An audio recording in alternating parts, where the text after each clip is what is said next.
quay video được. Anh cứ quay đi, anh quay. Anh đứng ở đây quay được. Đây đàn này, đấy thì em xem góc độ.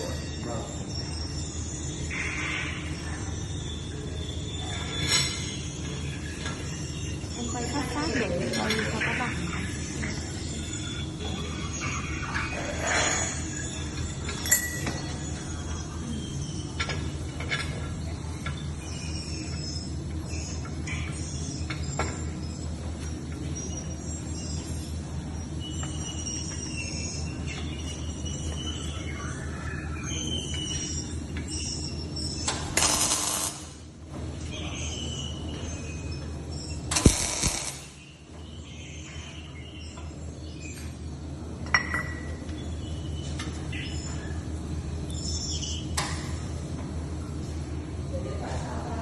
Em đang lúc này đang không ấy thì mình cũng dần chứ